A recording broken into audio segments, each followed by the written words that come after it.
G'day guys, and welcome back to another episode on the podcast. Today we've got a long-awaited episode that I have been requested for by my mates for a long time, and today I want to talk about nicotine. So recently, nicotine's become a huge, health-related substance now, and I want to talk about the good, the bad, and all the misunderstood stuff around nicotine that we don't actually know about now and we haven't been educated on a lot recently with all these studies that have been coming out. So we always often associate nicotine with addiction, cigarettes, and multiple health warnings because they're associated with so many bad things that can jeopardize our health. What a lot of people don't know a lot about is the chemical nicotine can also enhance our cognitive function, can reduce our stress, and can actually support our neuroprotection, so our brain health. So in today's episode, we're going to do a deep dive into the lesser known benefits of nicotine, backed by a lot of scientific research, whilst also keeping it pretty realistic with the obvious risks that come along with it. And so before we get into this episode, I want to preface that a lot of this is going to be talking about a lot of different scientific studies that have happened. There's a fair few for each segment of this episode, and it does get pretty, nerdy, and there will be a lot of studies I have to go through and read out, but it is all in order to back up the claim and the facts, they're more of how nicotine can actually benefit us. And also with studies that, provide you guys with advice and warnings and guidelines to help you with, if you consider using nicotine now.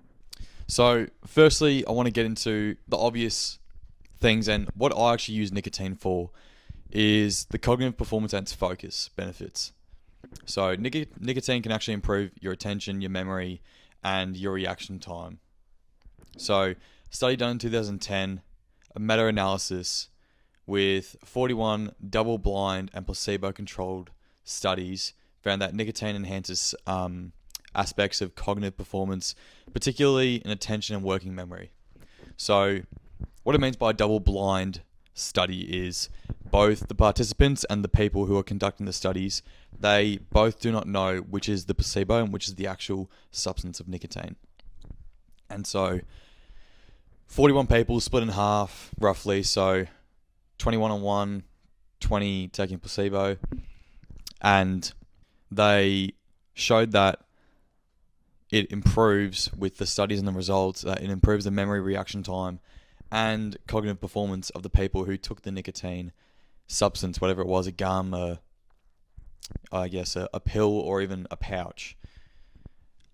And then another study done in 2004 in older adults, transdermal nicotine patches showed cognitive benefits, especially in tasks required sustained attention. And then another study done in 2005 found that nicotine gum significantly improved performance on attention switching tasks in non-smokers. And with a lot of these studies that I came across, a lot of them show that it's very apparent in non-smokers that when they take nicotine, firstly, that they have the most impact and they have the most benefits compared to people who maybe smoked or vape or previously took nicotine pouches.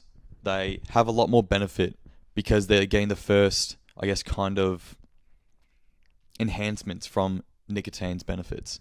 Okay, now we've got the dog joining us, trying to interrupt. So, whilst nicotine isn't like a magic brain drug, I guess you could call it, under controlled settings, it functions just like a nootropic, or a nootropic, however you pronounce it. A nootropic is a substance that benefits cognitive performance as a general term. So these are things like your cognizin, your rhodiola rosea, your L-theanine. All these things help the brain function and improve its cognitive performance. Nextly, I want to talk about the neuroprotection and the brain health that nicotine provides. So I guess the key idea from this segment is understanding that nicotine may offer protection against neurodegenerative diseases such as Alzheimer's and Parkinson's. In these studies recently, they've found that these two diseases have the greatest positive impact out of most other diseases, being neurodegenerative diseases. So in a study in 2007, nicotine showed neuroprotective effects in Parkinson's disease on animal models, reducing dopamine neural loss. So an example of this is the deficit that you go through with dopamine fixes. So an example would be when you first start having caffeine, your dopamine spikes immediately because caffeine improves your attention span, heightens your senses, and all these other things to basically make you more hyper. When you have coffee, let's say you have one coffee and you get those effects. You have one coffee every single day for a week. The dopamine that you reach from the first coffee you have on Monday will then be shortened or decreased compared to the coffee that you have on the Sunday. And then for the next week, you might have 2 coffees a day to be able to get that caffeine hit that you would have gotten on Monday.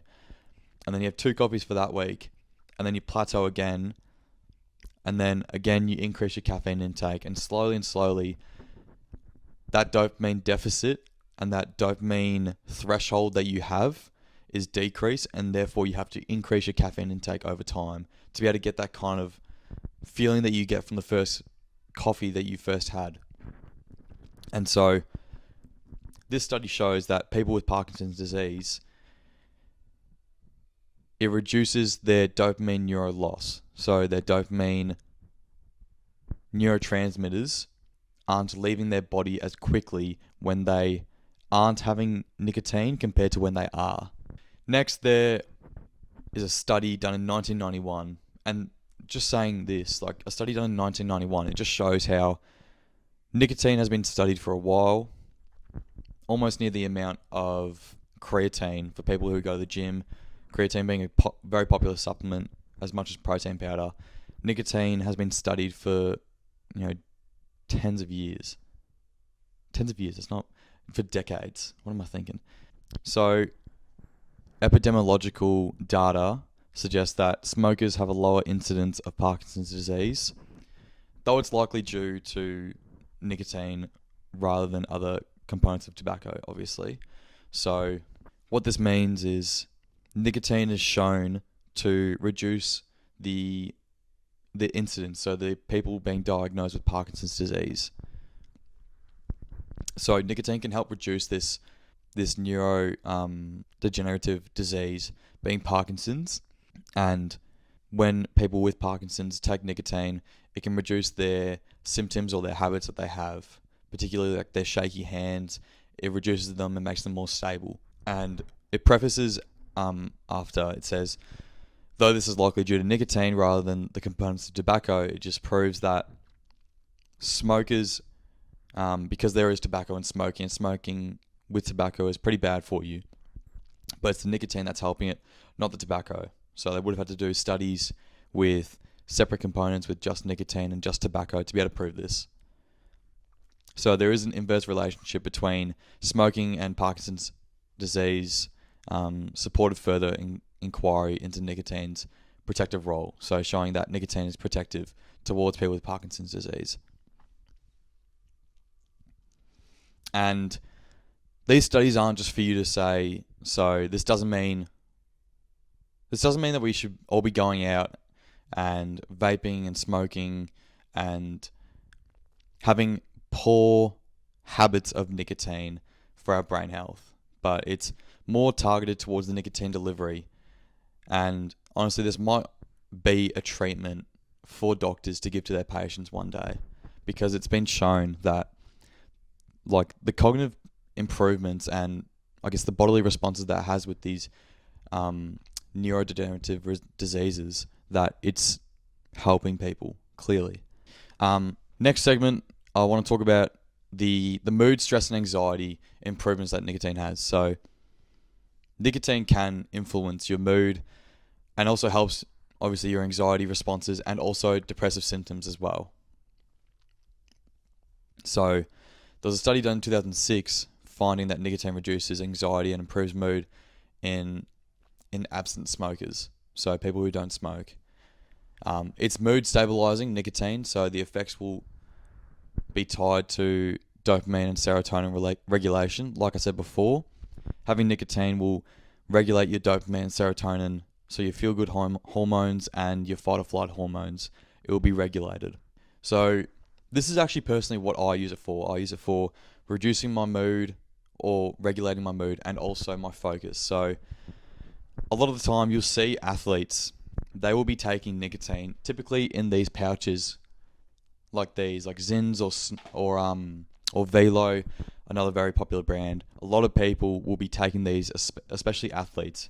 It's been very important in soccer and very well used in soccer recently, as a lot of people before games, including myself, get really anxious and really hyper before games. And so by taking these, it not only calms you down and reduces your anxiety, but it also heightens your responses and improves your reaction time.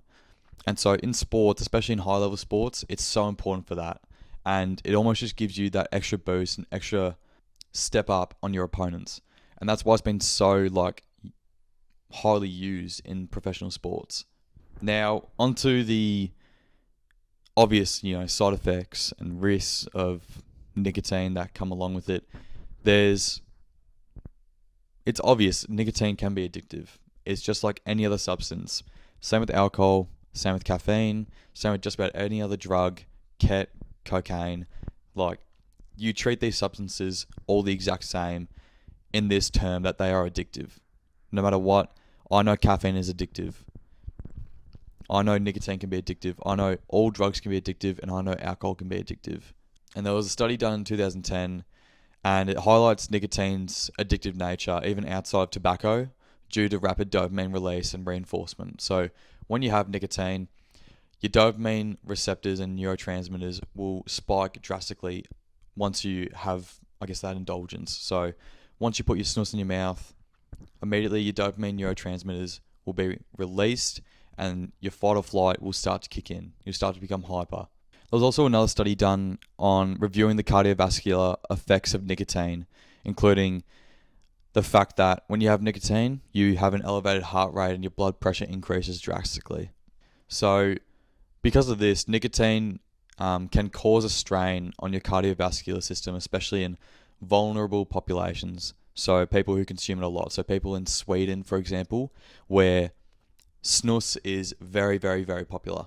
They have stores dedicated to them. They're even on menus in restaurants and cafes to have after dinner and after drinks. And so I guess in these populations where it's so available, with these different risks of your heart rate and your blood pressure increasing drastically, it can cause your cardiovascular system to be strained. It's the same thing when you overtrain. Your muscles become so tight and they can't live up and can't perform at the rate and strength and power that they usually do because they've been used way too much. It's the same thing with your cardiovascular system. When it's activated too highly, too often, it can be at strain and it can cause it to decrease its performance, resulting in cardiovascular effects, negative cardiovascular effects. So while there are some cognitive and, emotional perks, the addiction potential is a major trade-off that you really need to think about. So I guess it's important not to, especially with snus and gums and vapes, especially vapes, I wouldn't even consider that, but with snus and gums and nicotine strips, I guess it's important to have a reason and a purpose for using them instead of it being a recreational thing for you to do. So whenever I have these nicotine pouches, it's always either for studying for school, scripting or recording for my podcast, or whenever I'm training or playing in a game for sport. So those are the main three things that I use it for because I've researched and I've used my own, awareness that if I'm constantly reliant on it, then it's hindering me more than it is helping me. And so it's really important that not only you, but your mates kind of are alert at your use, and they are not tracking, but they know what you're doing.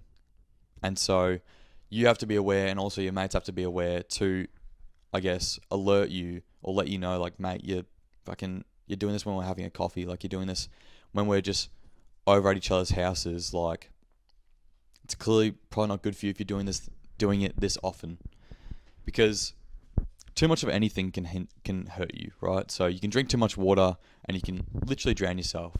You can run too much and you can injure yourself. Same thing with doing recreational things like drinking or nicotine or doing drugs. It's very bad for you. And so it's just being aware and knowing these side effects and the potential addiction that can come with using nicotine and any other substances that you need to be aware of. So to end this off, I guess nicotine isn't really like the villain in this scenario in the modern day.